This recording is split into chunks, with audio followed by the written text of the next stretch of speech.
Los evangélicos nunca participaban en política. Nunca. Nunca. Entonces, ahora, ciertos grupos evangélicos, no todos, y hay que decirlo claramente, sobre todo los de línea que se llaman ahora neopentecostal, ingresan a la política como una prolongación de su misión religiosa. O sea, no lo hacen como entrar como todo ciudadano que tiene derecho a la política y pensar en el bien común, no, sino lo que lo ven como un factor religioso y entran a la política, y eso en toda América Latina, 80-90 se dio la transición, y ya en el 2018 es donde, digamos, los que no estaban enterados del tema, eso salta a la cara cuando gana Fabricio Alvarado la primera vuelta en Costa Rica. En México, AMLO se alía a un partido evangélico, siendo un país, ¿de acuerdo?, que se paró siempre con una tradición laicista secular, y en Brasil con Jair Mesías Bolsonaro. Entonces ahí como que todo el mundo dijo, ¿y quiénes son los evangélicos? ¿Por qué se meten en política? Como que salió el tema, pero esto se vino forjando, ya digo, desde los 80 y 90. Hay una tendencia de hacer más notorio nuestra participación, que es distinto a no haber participado. Hemos decidido hacerlo más notorio porque amerita el caso hacerlo notorio. ¿Por qué? Porque los atentados contra los principios que han hecho grande a la civilización occidental cristiana, como el respeto a la dignidad humana, el reconocimiento de la familia, está siendo hoy cuestionado por nuevas ideologías o pensamientos que buscan desconocer estas premisas del occidente. Es por eso que hacemos notoria nuestra protesta en defensa de aquello que consideramos que es eterno. Debemos recordar que en 1822 la primera escuela pública lo abrió un pastor bautista de las sociedades bíblicas de Gran Bretaña, Diego Thompson. ¿Ya? Y él fue colocado como el primer rector, ¿no?, de lo que ahora se conoce como la Cantuta, el 6 de julio de 1822. Y consideramos que la herencia cristiana, precisamente protestante, el concepto de Estado de Derecho es algo que acuñó un pastor evangélico escocés. Debe permanecer, es lo que hoy defendemos, el Estado de Derecho. Sí. La escuela pública, un aporte de un bautista. Sí, Entonces, si te permites ajá, un poco, porque, para complementar un poco lo que dice Cristian, pero cuando San Martín llama a Diego Thompson en 1821, no lo llama por ser evangélico, lo llama para formar la gestión educativa en el Perú, no por evangélico. Cuando José Ferreira en el 50 y 60 entra al APRA y gana siendo diputado y senador por el APRA, no lo hace como evangélico, lo hace como ciudadano. Cuando Pedro Arana entra, entonces igual. Entonces como ciudadano sí. La entrada de los 80-90 es un giro, lo que ahora tenemos es un giro totalmente distinto. Como tú bien decías, entran como ciudadanos. Ahora entran como religiosos. Ese es el tema. No sé si me dejo entender, y buscan confesionalizar las políticas públicas. Solamente hacerte esa observación. nosotros no buscamos confesionalizar al Estado, ningún Estado. Simplemente buscamos que el derecho natural, que está recogido claramente por la visión cristiana, tanto católica como evangélica, prevalezca frente a las posiciones que buscan negar aquellas leyes naturales que son autoevidentes. Entonces no hay el intento de confesionalizar el Estado, porque no buscamos la evangelización de las estructuras temporales de la tierra, como sí la Iglesia Católica. Nosotros simplemente buscamos dar testimonio de la verdad. Y hacemos testimonio de la verdad mediante la defensa de la verdad. Una defensa que no se puede postergar y que es universal, no solamente desde el Perú. Por esta razón, por ejemplo, con Mis Hijos No Te Metas, tiene presencia ahora en 45 países del mundo. Hablar de política y evangélico hace 30 años era un oxímoron. Claro. ¿No es cierto? Es cierto. Era una contradicción in terminis. Evangélico y política, eso, perdón, no coexiste. Entonces, por eso que hace 30 años viene el cambio. Pero lo interesante es que ahora el lado conservador católico, que siempre ha sido bien antievangélico, Claro. ahora Y los evangelistas también eran siempre anticatólicos. han sido bien anticatólicos, por eso que yo hablo del nuevo ecumenismo. Ahora se dan la mano, ¿okay?, frente a un enemigo que ellos llaman común, que es lo que ellos etiquetan como ideología de género. Y digo entre comillas y etiqueta, ¿ok? Ideología de género. Entonces se han juntado ciertos sectores, no todos los católicos y no todos los evangélicos, sino más bien de línea conservadora, y es lo que nosotros hemos tenido que crear nuevos términos, ¿ok? Como el término ecumenismo político, y ahora sí vemos católicos y evangélicos que van juntos, ¿ok? En una línea política. Un caso concreto en el Perú, López Aliaga. Exactamente. Rafael López Aliaga, del Opus Dei, practicante. Tú votaste por él. Claro, por supuesto. ¿Cómo? ¿Por qué? Porque- Si tú eres evangélico, ¿cómo puedes votar por alguien del Opus Dei? A ver, explícanos. Es que el ¿En voto, qué coincide? El voto va al programa que él propone. Un programa en el cual defiende la Pro dignidad, familia. pro vida, pro familia, pro libertad religiosa. Yo creo que de cierta forma pues es la respuesta a la oración de nuestro Señor que decía que sean uno. Que sean uno. Para nosotros que creemos en la eternidad es una anécdota terrícola. Lo importante es defender los principios eternos que van a trascender la historia y los tiempos y los espacios. En el caso de Brasil, creo yo que es una gran victoria.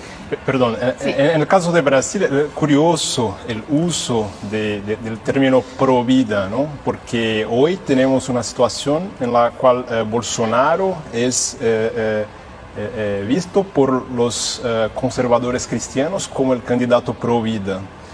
Sin embargo, es interesante que Bolsonaro fue diputado por 7 mandatos en Brasil y una de las cosas que más defendió en cuanto diputado fue medidas de control de natalidad para la población más pobre. Población más pobre que Bolsonaro calificaba como miserables que proliferan cada día más. Entonces es un pro vida un tanto Incoherente para ti. incoherente, sí. Sí. O el uso de las armas, o matar a los delincuentes que no tienen derecho. Sí. O sea, el hablar... Ahora, ¿quién va a decir yo soy pro muerte? ¿Me entiendes? Nadie. Entonces lo que dice Fabio es muy interesante. Es decir, igual cuando hablan de pro familia, ¿quién va a estar en contra de la familia?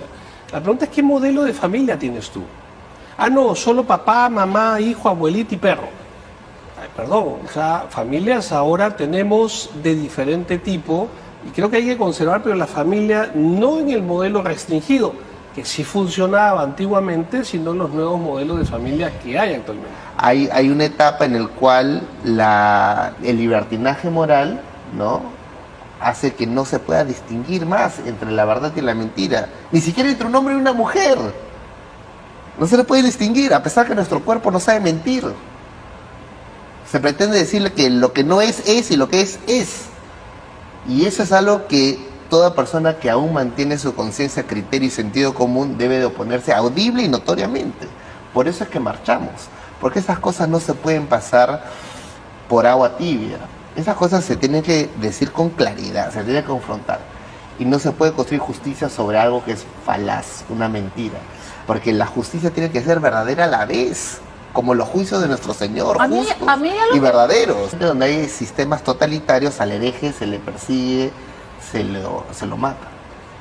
Nosotros no creemos en nuestra historia en perseguir a los herejes. Por lo tanto, cada uno es libre de tener su opinión.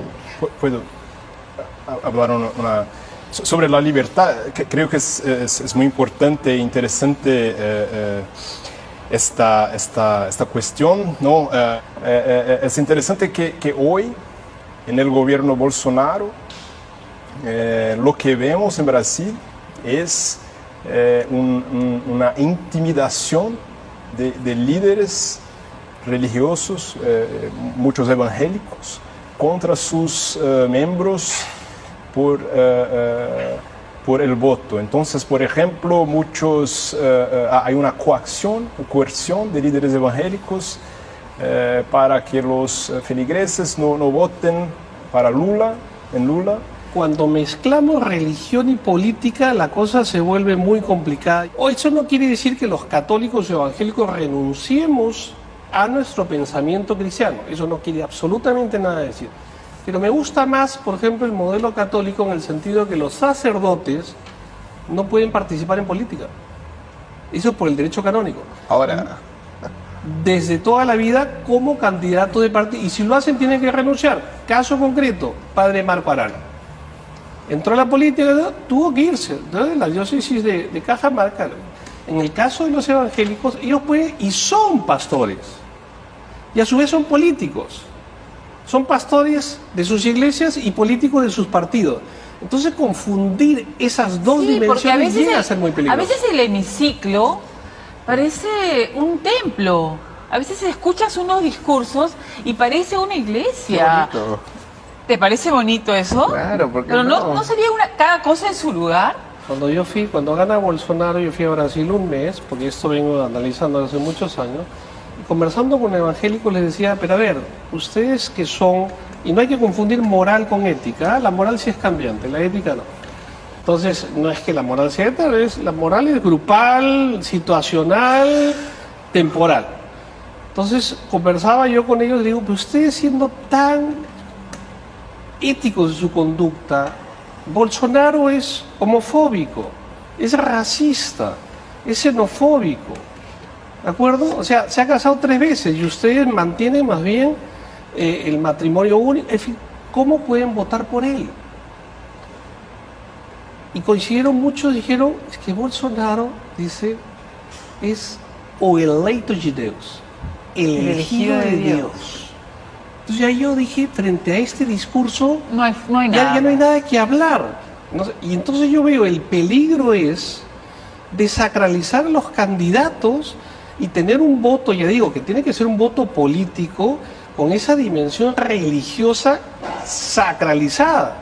Entonces lo mismo tenemos con Trump, Bolsonaro y en gran parte también con López Aliaga.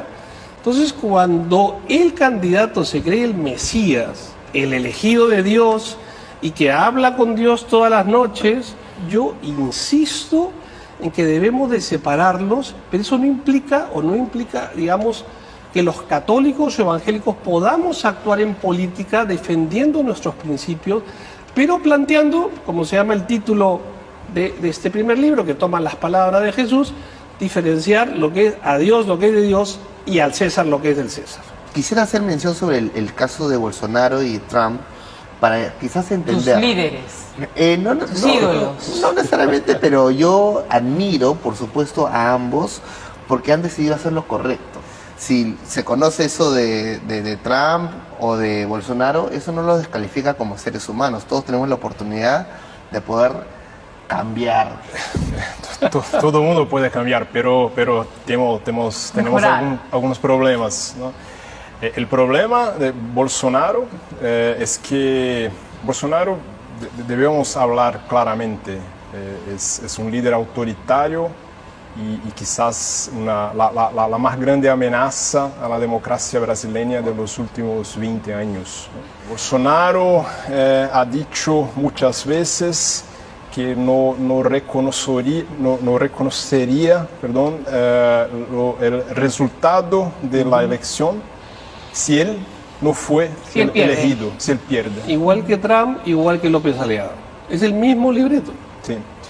Bolsonaro ha dicho muchas veces que las urnas electrónicas brasileñas pueden ser fraudadas, puede haber fraude. Fraudes, incluso la elección de 2018, que Bolsonaro Ganó.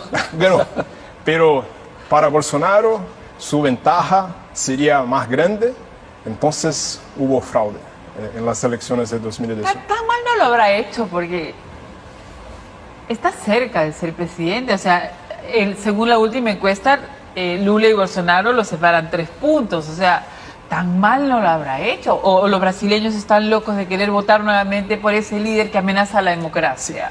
Debemos de tomar el ejemplo alemán. Por ejemplo, en Alemania se ha prohibido el voto electrónico porque se demostró que se puede hackear. Entonces no está muy lejano, y fue con el voto del partido inspirado por Konrad Adenauer que se imposibilitó el voto electrónico. En ese sentido, lo que dice Bolsonaro y lo que dice Trump no está lejos de ser real. Ahí ya vemos a los conspiranoicos, ¿no? Todos son teoría de la conspiración y todos nos atacan, en fin. Pero lo interesante, volviendo al caso de Brasil, si ganó Bolsonaro en el 2018 porque había un gran rechazo al PT, de Lula, el Partido de los Trabajadores, y no querían saber nada del PT. Gana Bolsonaro. Ahora se da la reacción, el péndulo. Ahora, ¿por qué, como tú bien preguntabas, por qué votan por Lula? ¿Me entiendes? Acusado de corrupción y preso. Porque no quieren saber nada de Bolsonaro. No sé si me da cuenta. Sí. Entonces estamos entre oposiciones pero que ahora en Brasil se ha llegado a polarizar y no va a terminar después del 30.